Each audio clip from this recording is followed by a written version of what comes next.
And if this happens to be the first dive that you are watching on the Deep Connections 2019 Leg 2 expedition, just as some general background and context, this expedition, which is again Leg 2, Leg 1 was a seafloor mapping leg, is called Deep Connections for a couple reasons. The first one is that this is a transboundary expedition, and what that means is that we are crossing geopolitical borders on this cruise. We are in Canadian waters right now and have been working pretty heavily with our Canadian partners, including Department of Fisheries and Oceanography, the Canadian Geological Survey, for interpreting these sites, suggesting dive plans, and etc. And in a couple days, I believe, we are going to be transiting into American waters and doing dives on some North Atlantic sites off of New England. This kind of science in which we're crossing geopolitical boundaries to do this and working with agencies on both the Canadian and the U.S. side is a really nice collaborative model, just based along the principal observation that biology or ecology or anything doesn't observe the same geopolitical boundaries that we do. So even though science as we know it thus far has mostly been confined to countries doing science within their exclusive economic zones or similar continental shelves, their own territorial waters, this is a nice example of what can get accomplished if interagency agreement at the international level is happening. And this has been kind of a fundamental shift that the OER program, the Ocean Exploration Research Division of NOAA, has been spearheading. This is a subset of a couple different efforts as part of the Atlantic Okeanos expeditions. Among that is ASPIRE, the Atlantic Seafloor Partnership for Integrated Research and Exploration, which is a multi-year, multinational collaborative field program focusing on raising collective knowledge and understanding of the North Atlantic Ocean. And then also Acumen, which is being built upon, which is the Atlantic Canyons undersea mapping expeditions that took place between 2012 and 2013. The other reason that our expedition is called Deep Connections is based on kind of the features that we're studying a lot during these dives. Most of them are taking place in submarine canyons. We're kind of on a little inter-channel island between a couple submarine channels right now. And then also we have a couple dive on seamounts. And these features, geomorphic features, are kind of the connections between the abyssal deep plains of the ocean, what comprises the vast majority of our oceans in the world, and the continental shelves, which is what the vast majority of human and scientific interest has been on thus far. So the deep connections refer to both the deep connections that we've been forming between the U.S. and Canadian personnel that have been active in this expedition, and also the deep connections that submarine canyons represent between the coastal seas and the deep ocean.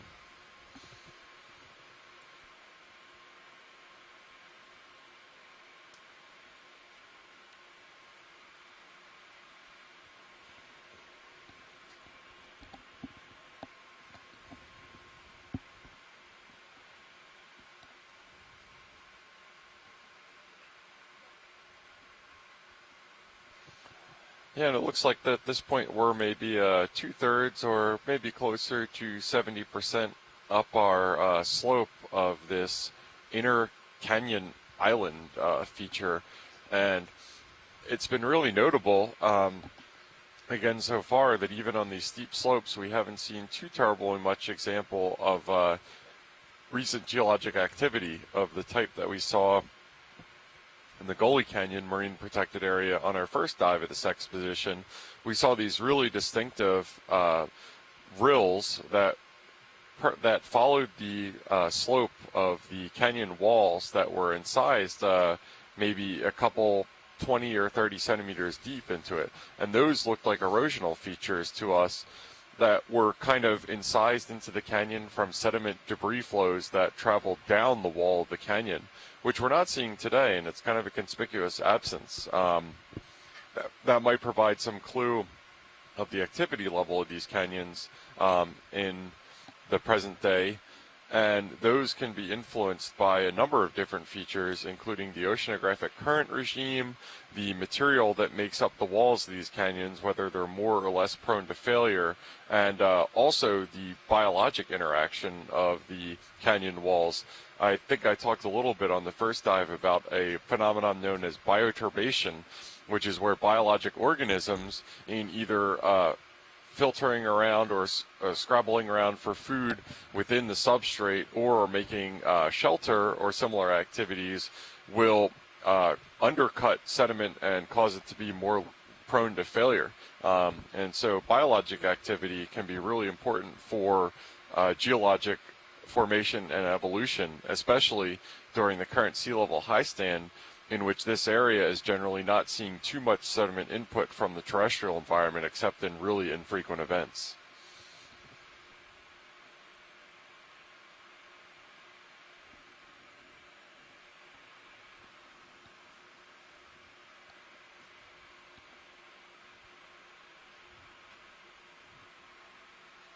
There's a shark in the distance, pilot. Lurking. Oh, it's coming now. You could snap it. Not a shark. Never mind. Yeah, this is a great example of some of the benthic fish species that we've seen have been kind of circling. We've had a number of sharks before. I believe those were tentatively identified as lantern sharks. So we have seen some benthic species that have been kind of following and hanging around the ROV as we went. Nothing like the extreme concentrations of squid that we had surrounding our two-body ROV platform at almost all times during the dive yesterday. But I wish I could provide a little more context on that fish that we just saw. But unfortunately, I am going solo while my colleague and biology lead Megan Putz is grabbing a well-deserved lunch. We tag out and just scarf out lunch during these dives. They're typically between 6 or 8 hours in lengths thereabouts, depending on the water depth that we're diving in. So biology applies topside as well, and we need to keep on nourishing ourselves so we can keep on bringing you guys hopefully interesting commentary.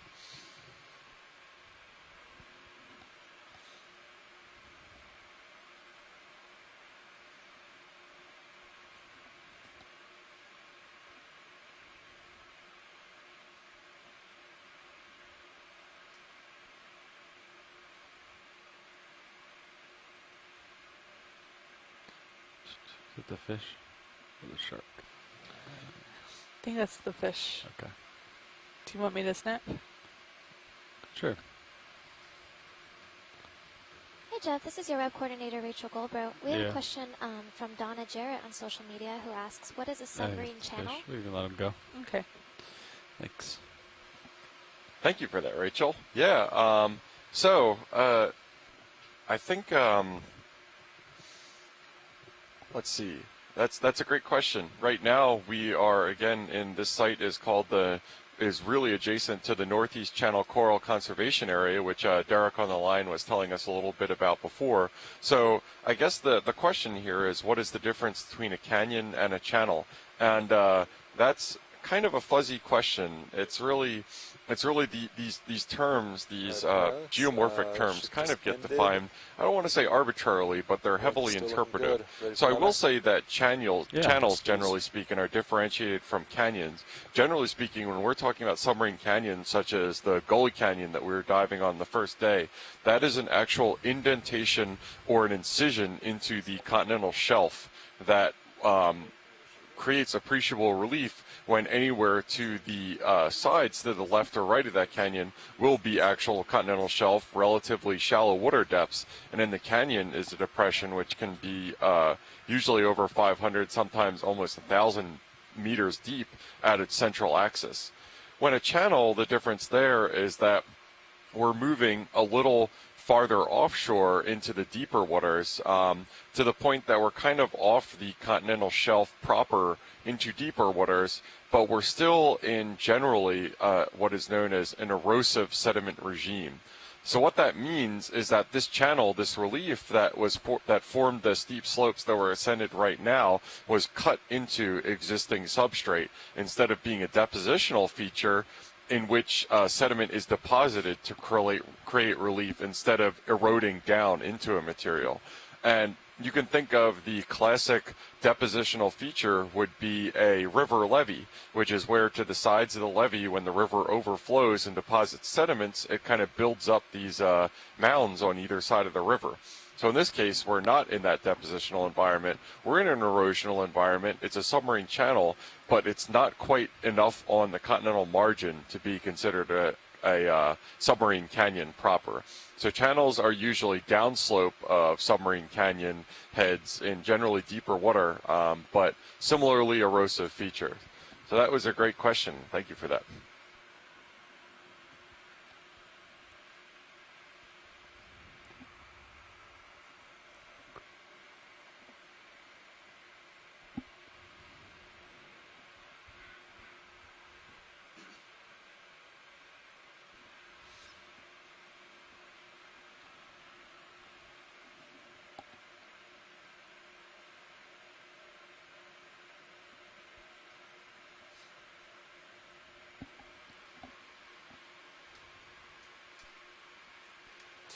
Yeah, it looks like it's flattening out, which agrees with HiPAC.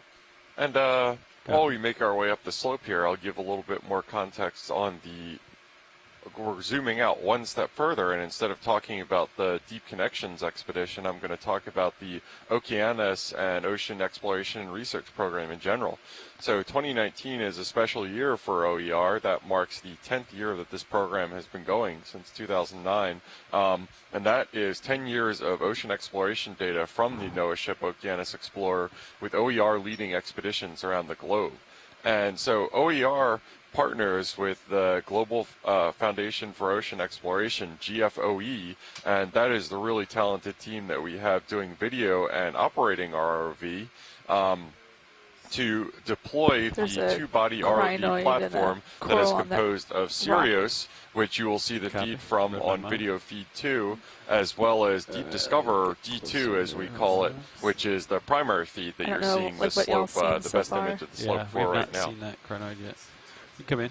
Okay, coming in. Hopefully that sediment doesn't get... Yeah, so it looks like right now we're getting a zoom on a couple more of these encrusting corals that we've seen sparsely on these rocks. This one looks kind of a little bit different from the ones that we were seeing earlier. It's similar coloration, but it doesn't look like that mushroom shape. Potentially might be another Paragorgia. Is anybody on DFO on the line or anything like that who might confirm that that species? I'll go on the polyps. On the coral? Yeah. Okay. Hi, Jeff. Yeah, we're here. We're looking at it. We can certainly say that it does look different. But I just wrote in the chat that it would be good to get a snippet of some of these different colonies just to confirm what species it would be. Well, I think we would be happy to do that. Pilot, can we get a snip of this? Yeah, absolutely. Video, you can come wide. Thank you. Okay, coming wide. Yeah, so this species looks a little bit different from the other ones that we've seen before. We're going to get a snip of that for, among other things, genetic testing. For a lot of these species in the deep sea, visual identification isn't quite sufficient to determine the actual species, so there has to be DNA work done on it. So that's something that we do topside with all the samples that we collect. And yeah, so bear with us for a minute now as we're going to get ourselves in position to just get a subsample of this coral.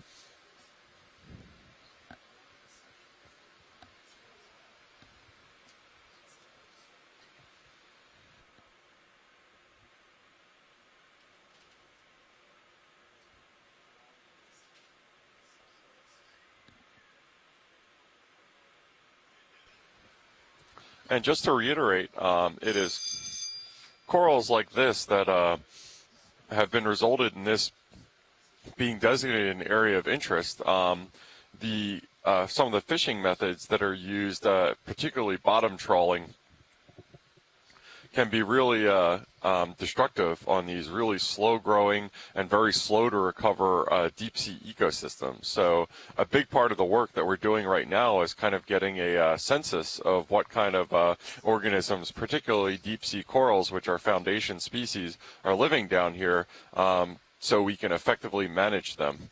It's very difficult to effectively manage something that you don't know what it actually exists.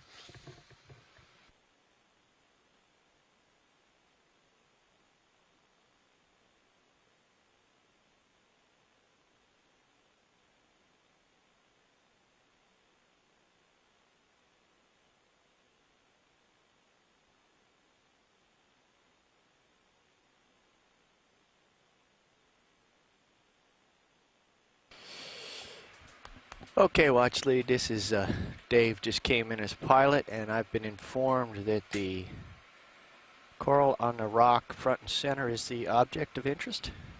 Yes, please. And I don't think that we need to necessarily go for a full collection, just a snippet of one of the branches, maybe at the first bifurcation to get at least 2 arms of it would be a good sample. Okay. Thank you. Just let my co-pilot get settled in here. Co-pilot is settled, you're ramped up, ready to roll. Yes, we just had a shift change on our ROV pilots, so we're doing that, and then we're going to go ahead and get a snippet of this coral. Just to confirm, Lindsay and the DFO folks, I told our ROV crew that just getting a snippet of 2 at the below the first bifurcation, so 2 branches of that coral should be enough. Does that sound like enough for you, or more anywhere else? That sounds perfect, Jeff. Awesome, thank you.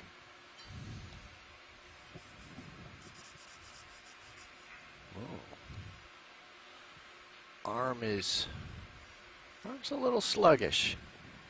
We're gonna do a little arm warm up here before we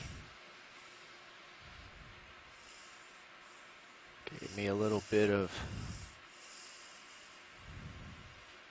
back talk there.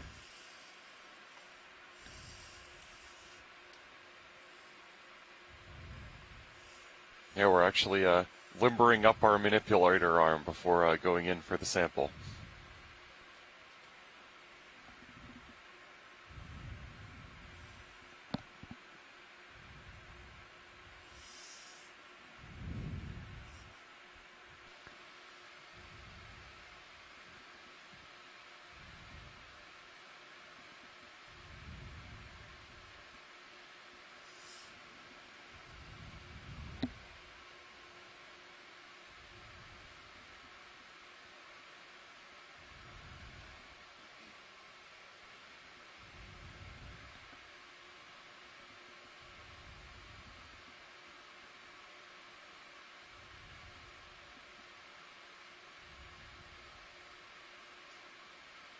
Would you like mini zoomed in? Would that help at all? You seem like you got it. I think I'm...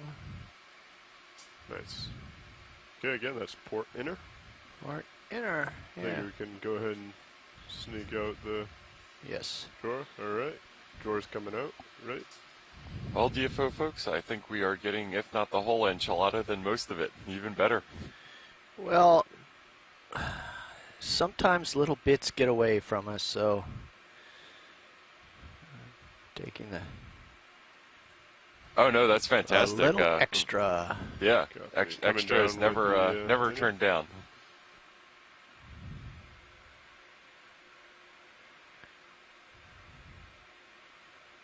Wonderful, thank you.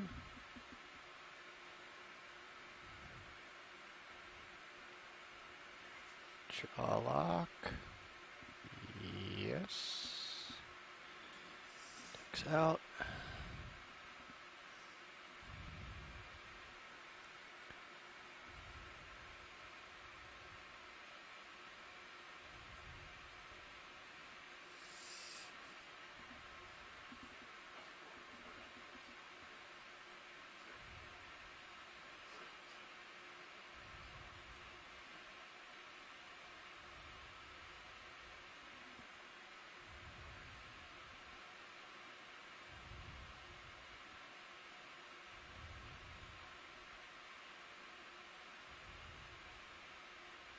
There we go.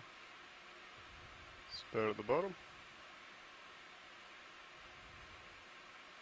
Coming out gently. Copy that. Retracting drawer.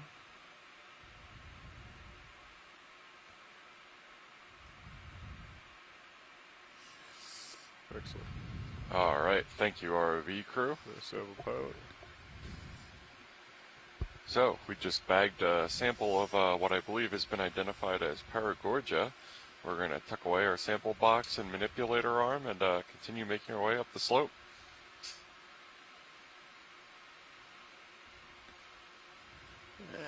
Give a view of my arm, make sure I'm stowed up nicely there. Can't quite see. I think maybe my shoulder can come up and elbow down a little. Yep. Yeah, shoulder up, elbow down, wrist. Everything as it should be. Nice. And then the rest of that should fall in. The hydraulics off. Perfect. Ramp it down. I'm going to go ahead and leave it enabled and just running at a low RPM. Okay. All tags are disabled.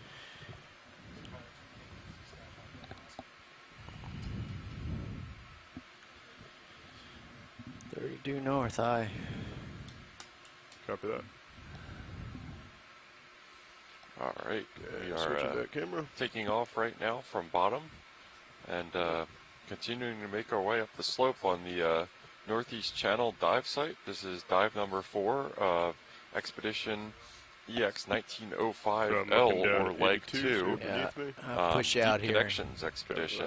Get out where I belong here. And it looks like we're pretty near the top of the slope at this point. We see a couple more of those little mushroom corals that we've been seeing fairly ubiquitously as we made our way up this slope.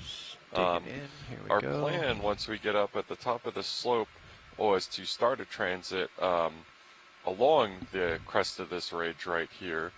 DFO folks, do you have any sort of intuition or preference for heading right, which I believe would be kind of southeast, or left, like which would be have northwest along this ridge? A few degrees to get lined up with north. Okay. Coming over to starboard, so I'm going to start that rotation now as you push forward. Yeah, okay. I'll be there at 54. Hi, I think we can go with the original plan to go in the southeast direction. You still got that Great, jumpy, okay. Yeah. Hi, navigator. Just confirmed with the DFO colleagues. I think we're gonna, once we crest the ridge, which I believe should be soon, we're planning to bear right or in the general southeast direction and start heading along that ridge crest. Just about lined up there with north, pilot. Okay. Yeah, if that's right, if I'm looking at the map correctly. Copy that. See you looking at me 50. Yeah. Oh, due north. Okay, gotcha. Yeah, never mind. In that case, it would be northeast, or east, I guess, along the ridge.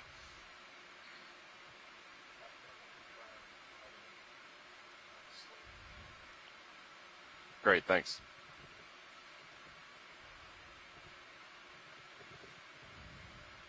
Okay, picking up camera. I have you there at 4-5. All right, happy place. Looking north. So Nav, I missed that. Do you mind walking us through what they would like to do? This is Watch.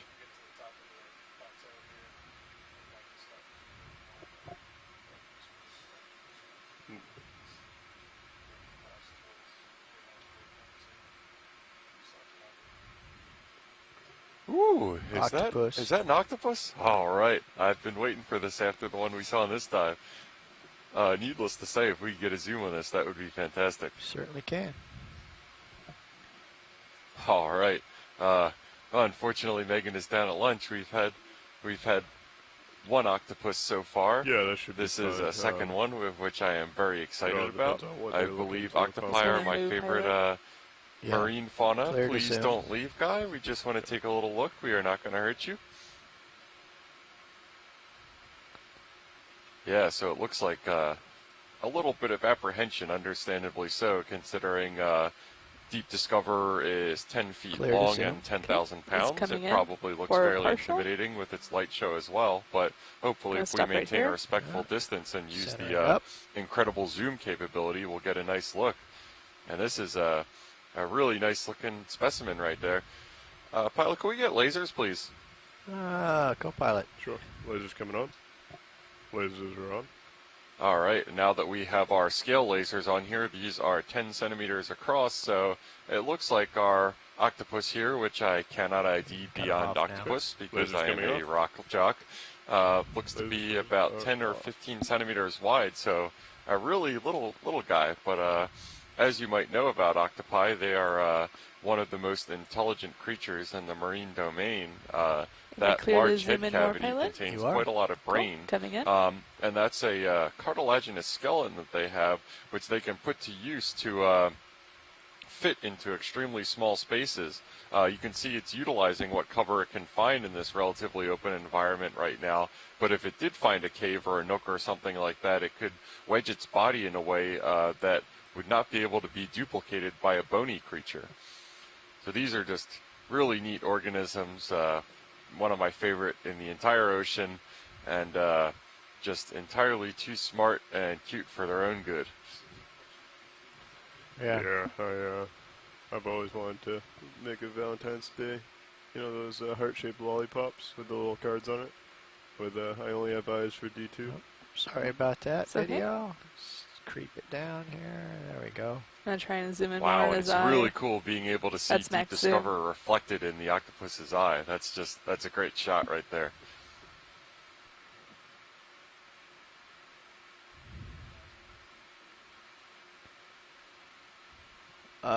Stay still. Hope it doesn't eat me.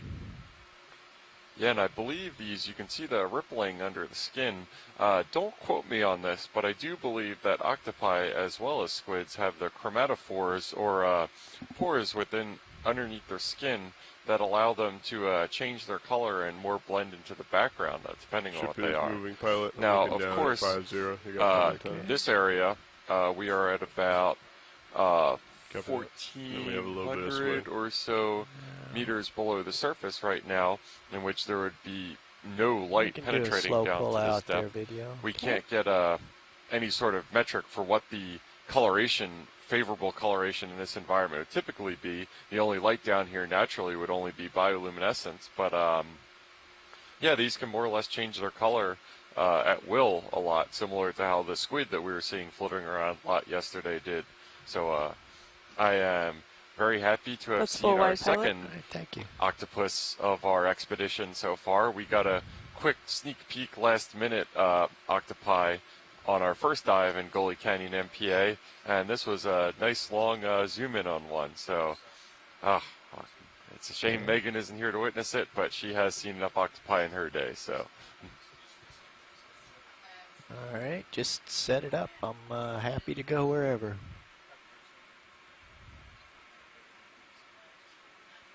So I think the best thing, where we're still trying to move upslope for now, is to have pilot try and line up perpendicular to the slope itself, and then we can use that, and it looks like it may be off to the side. So after that fantastic cephalopod encounter, we are almost all the way up the ridge crest, and once we get to the top of this ridge, we're going to start making our way due east, looking along the top of that ridge.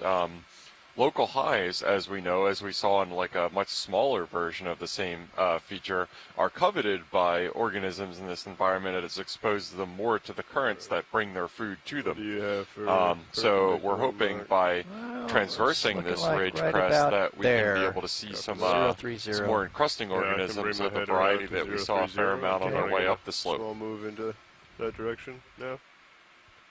We could probably go 20. Yeah, it's pretty clear ahead of us. You want more? Well, I guess how far is it to the ridge that they're looking to get to? That's going to be a very gentle and gradual. So I almost think that this second contour down here, we can see when we get closer, but the 1350 contour may be a little more steep. Just going to puppy off here for a second. Look at this. You got a little bit of tether?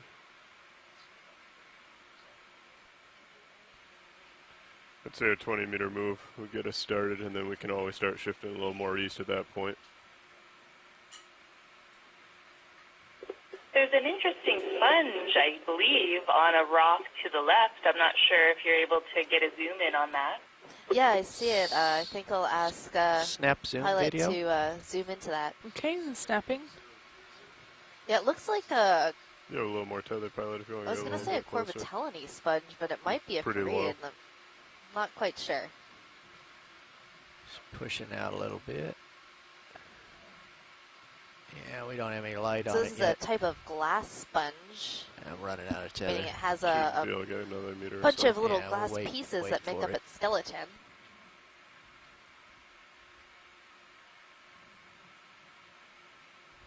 And as we zoom in and get a little bit closer, we'll be able to see the structure, the framework of this sponge, Get which right will down tell us a on it little bit here. more about what kind of sponge it is.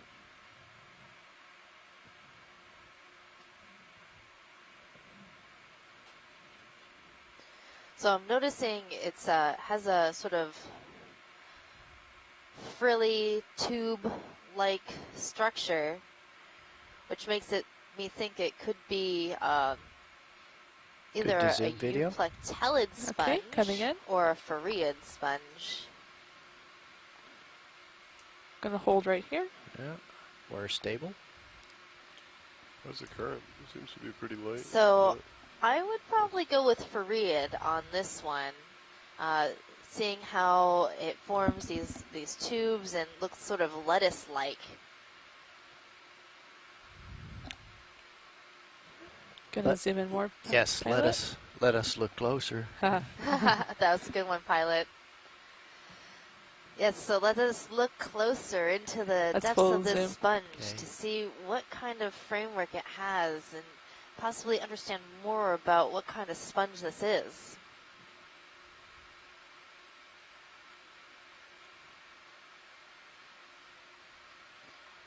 There are also a number of associates along with this sponge. I'm seeing some small crustaceans, probably amphipods, crawling around on the surface.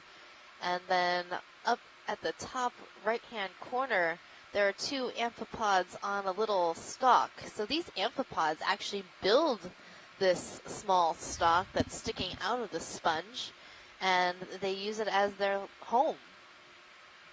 In addition to that, I'm also seeing a number of brittle stars that have long spikes on their arms, likely in the family Ophiacanthidae.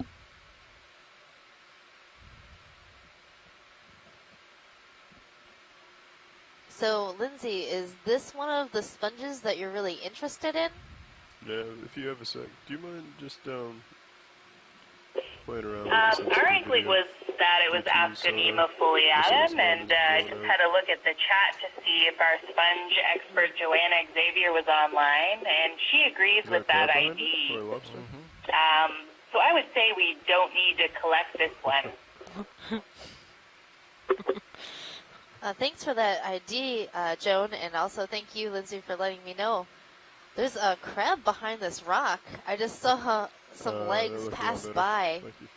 Maybe we can zoom out and see this It's crab. probably the same thing with me. Try and Let's come out and see get the it so crab. it's not so blown out. He's right behind the rock, I believe. He's behind there. We'll see him on the way out. That's full wide, Pilot. Thank you. Well, that's a beautiful glass sponge. Asconema foliata.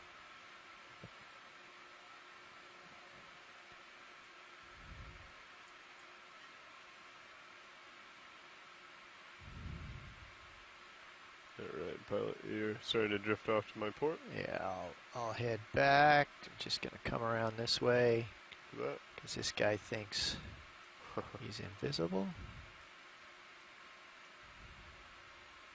Just going to turn my head slightly as I come by. So this crab is hiding behind the rock from us, but has its helipeds, those long pincer-like arms, out in front of it.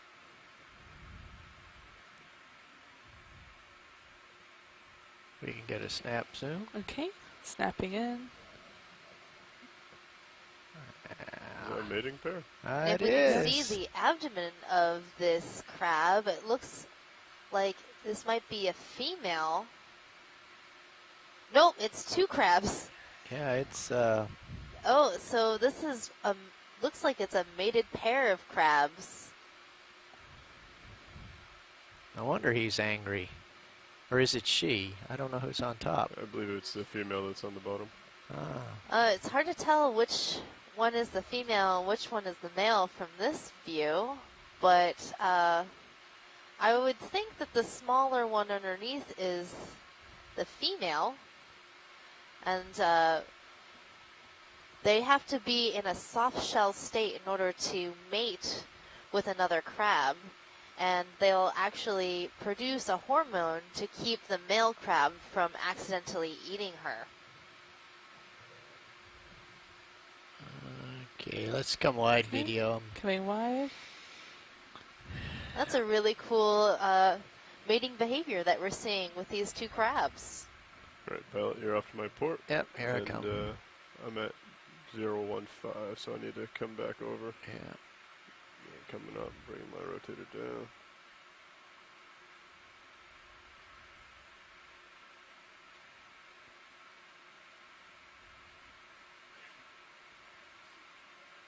Okay, and then I'm going to line back up north. Excuse me, 030. Yeah. Yep. 030 is what we think. It's current best guesstimate of directly upslope. Should be settling out there. Okay. And this, I saw this earlier. I don't know what this is.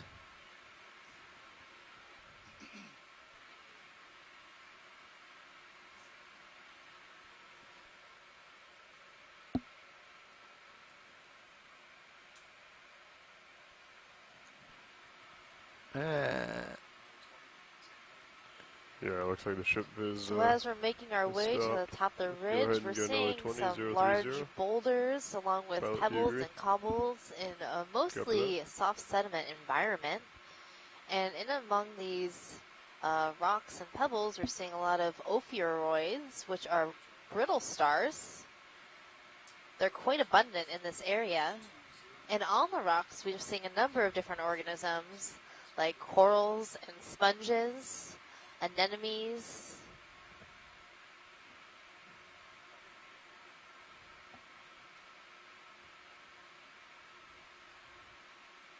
Card appears to be east to west here.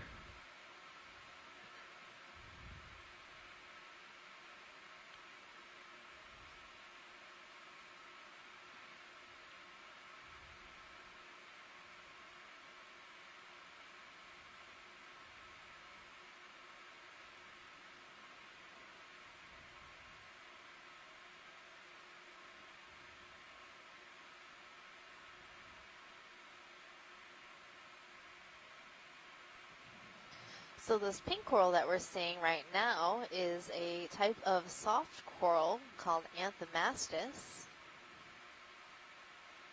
And behind it is an interesting mound, and there's a hole. I wonder if there's anybody inside. A number of animals will burrow into the sediment and use it for shelter as a sort of base of operations from where they're living.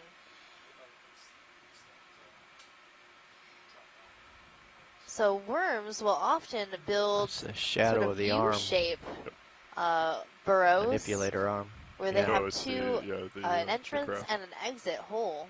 So that might be some sort of worm burrow that we were looking at.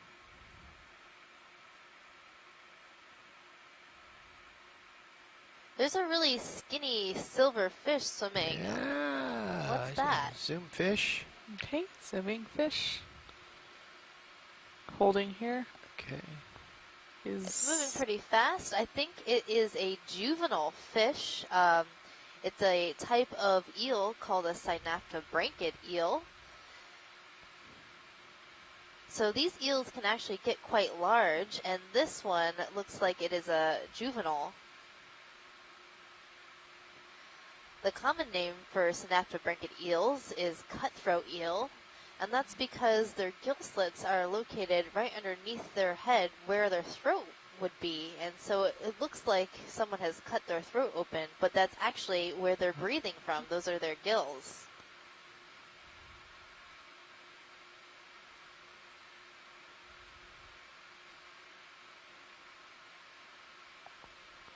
And he's gone. Okay. Wide. Coming wide. Also spotted That's full along wide. the seafloor, you might see these feather-like creatures. Those are actually polychaete worms. Looking down, 6'5". The common name for polychaetes is bristleworm, and that's because along their body they have what are called chaetae, which look like very small little hairs, giving them a bristly appearance. And following you up with the rotator as you move The forward. structure that you're seeing sticking out of those tubes is a feeding structure that they use to filter feed in the water column, and they build these tubes where they can hide and be protected.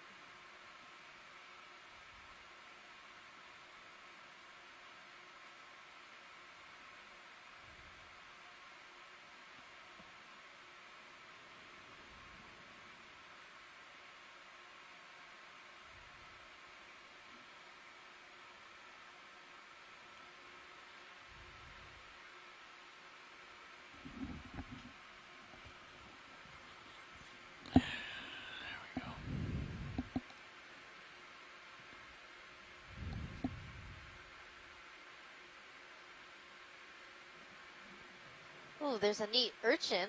Have we looked at one of these before?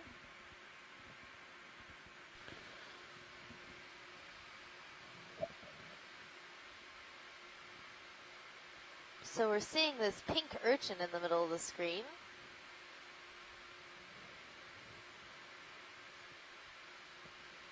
I'm not sure we've imaged one of these yet today, so let's take a look at it.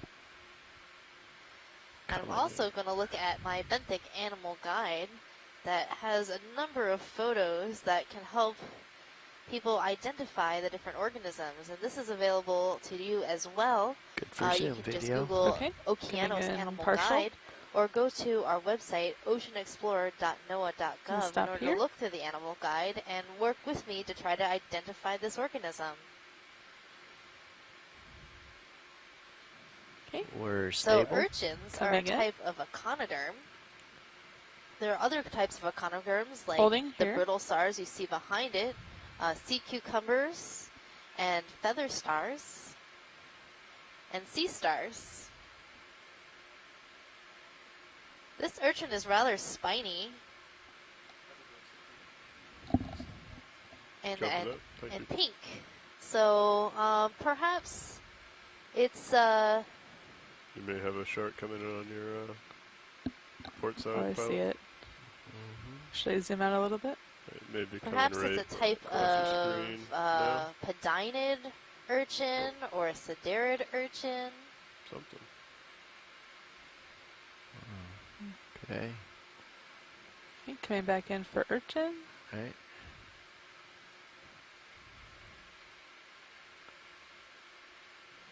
I'm going to zoom And in as we all watch the this way, urchin, pilot. you'll see Okay. it has spines, but also these other That's sort full of zoom. tubes coming out of the animal, and those are its tube feet, and they use that to sense and move around their environment. So if you've ever held an urchin in your hand, you might have felt sort of a little bit of a suction or attachment to your hand, and those are the tube feet that are touching you.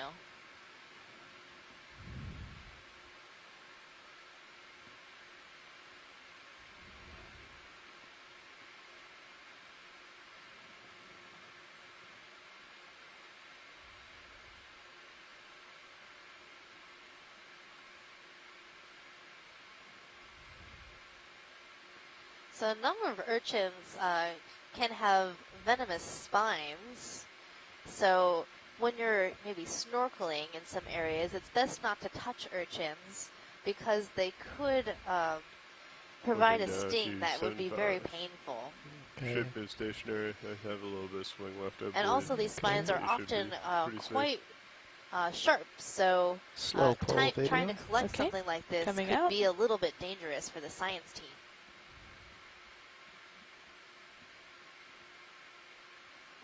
So, pilot, we've been having this sonar return. Can't Yeah. tell if it's real or not. Seems to be It's getting not. closer. It was there yesterday. It is.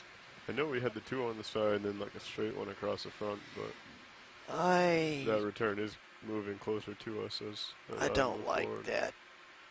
The one on the left, I looked into yesterday, and it stays there regardless of heading. The one on the right, I can't say. I think that sonar is dying, frankly. Gotcha. It's never been my favorite. You might try switching frequencies and see if it does something different. I'm gonna follow you up as you push forward. Okay.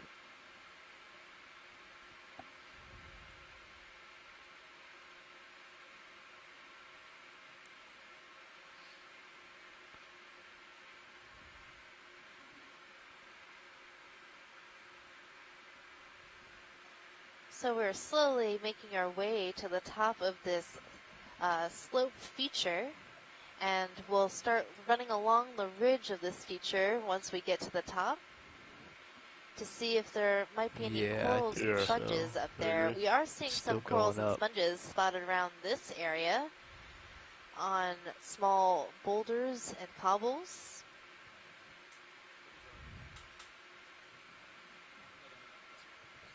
Okay, I got you there at 3.5, pilot.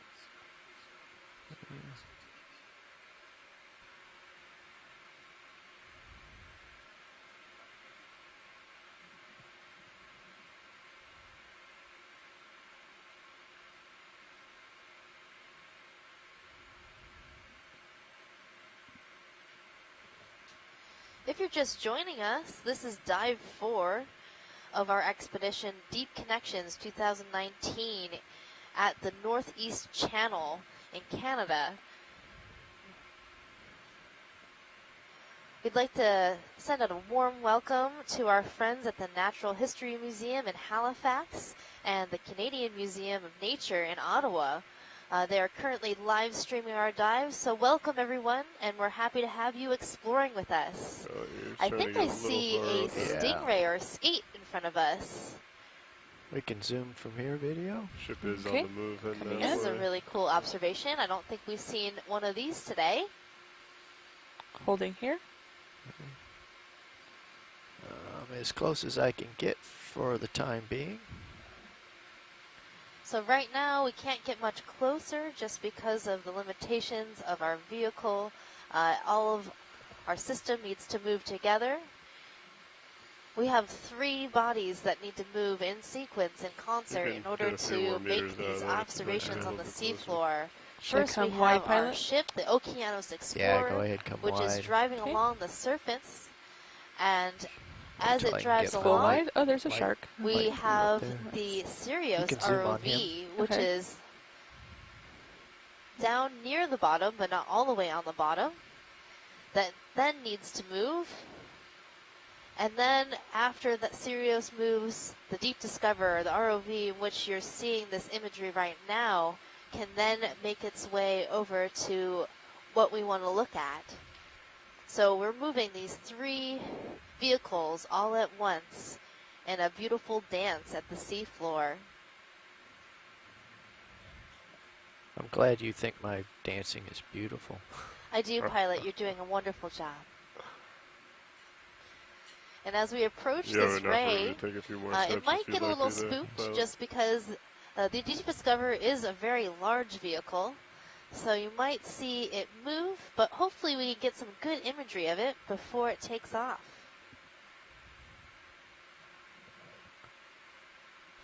They are rather shy critters, aren't they, Megan? Yes, they are. It's kind of like a cat. You see the tail lifting up there. Yep. Yeah, you can see the tail of the ray moving, sensing that we're here looking at it. It's not sure if we've spotted it yet, so I think it's being patient. Yeah, that's a lot different from the ones that we were seeing yesterday. Yes, this is definitely a different species than what we saw yesterday. Okay, coming in. And that makes sense given that we are a lot deeper, so Up here for it's more partial. likely that we'll see a different array of animals. Different array of animals. You're welcome. Low and slow over the plate.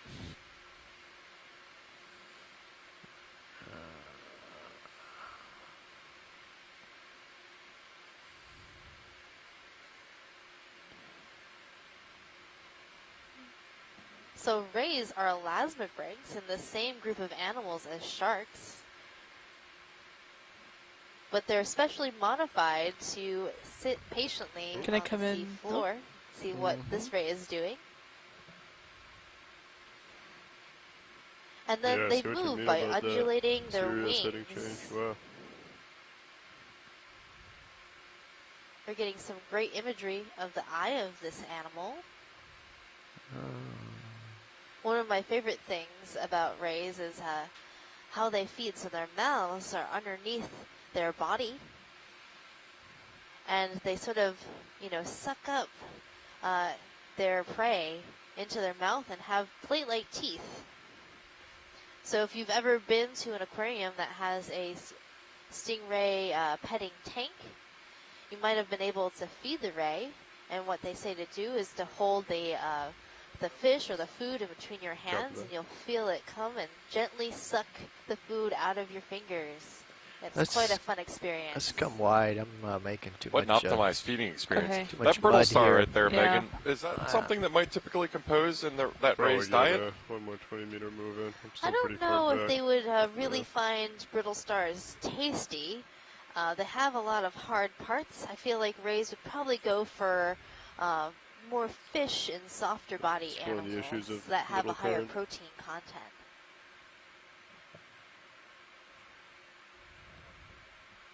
Yeah, so that might be a reason why some of the anemones that we've seen recently have so many stinging cells, right, as an adaptation, since they are very squishy and soft, that they are also ouchy.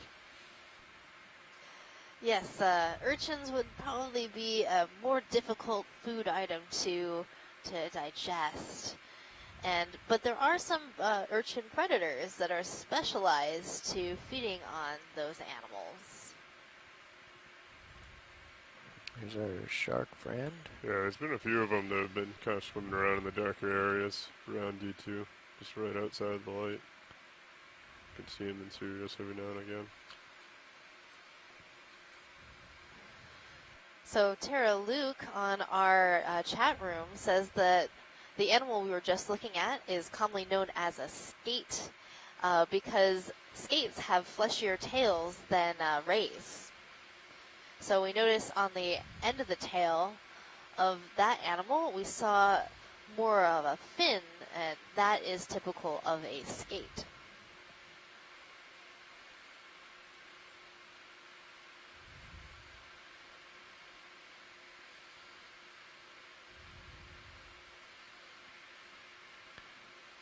I wonder if the electrical field around the ROV is of interest to that shark.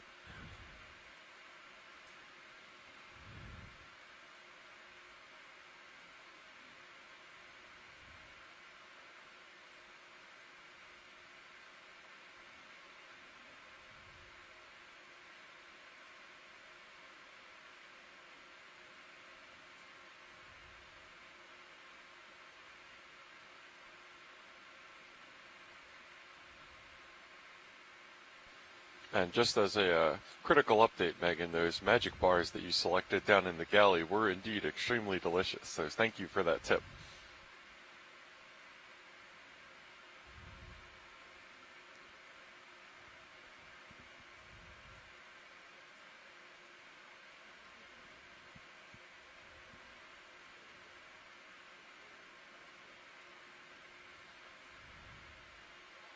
Okay, pilot's starting to get a little far out there on your tether. Yeah.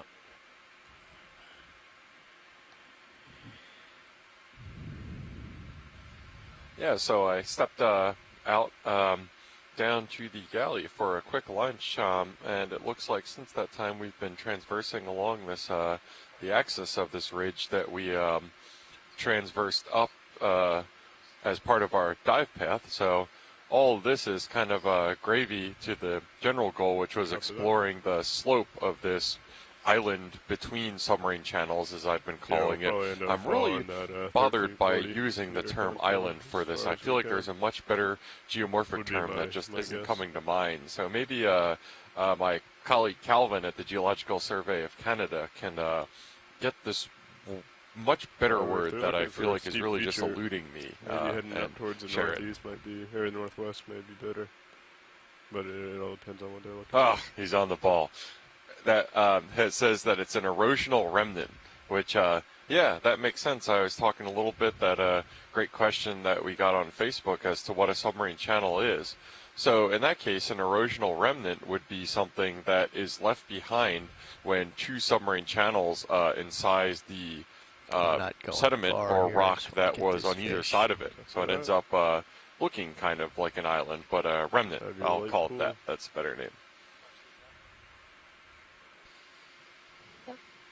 Go ahead, Nav.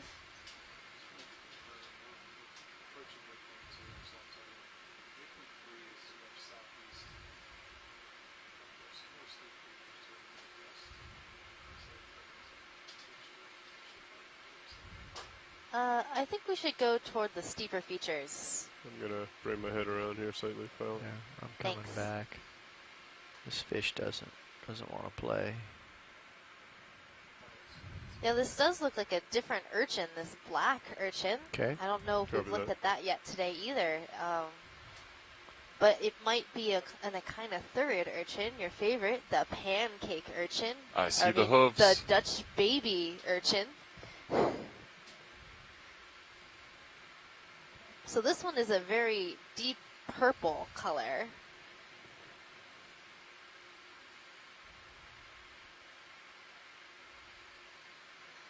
So these urchins can actually get going pretty fast when they want to. Okay, coming in. Galloping on their little hoofed feet. Okay, holding here.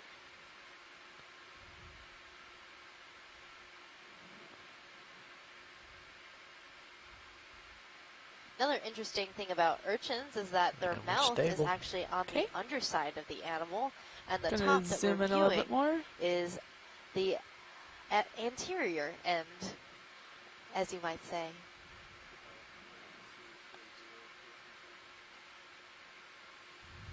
So now we're getting a great view of these white hooves, and it's really interesting to see that the color contrast here. It was harder to see on the lighter colored one that we saw earlier, but this is a great example of those I think 340 modified until we hit this 1340 walking contour, and then we can kind of follow that they have up as we head a little more west. Yeah, this white and deep wine red color combination is extremely fall 2019 in the Northeast Channel region, from what I understand, from up on my oceanographic fashion. It is very fashionable indeed. It's very important to keep up with the fashions in the deep sea. You really have to stay current down there. That's the thing. Slow pull. Sure do. Okay, coming out. Now, what I'm seeing on the top of this animal is really interesting. These sort of black spheres. Should I go back in? That just maybe a reproductive structure? Max out. Okay, Max. Yeah, I hope we can get a Moy phone in to elucidate and elaborate on this a little bit. But considering his echinoderm luck with sea stars and all, he's probably off to lunch or something right now.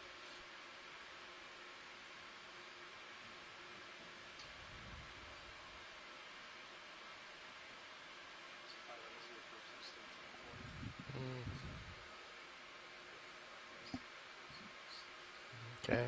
Yeah, just get co-pilot going wherever you want, and I'll try to keep up. Gonna come out for full body. And it's interesting as well seeing the current buffeting the urchin spines around. I think it wouldn't be surprising now that we're at the top of this erosional remnant that the current is a little stronger since we're a little more exposed than when we were along the slope, or especially at the base.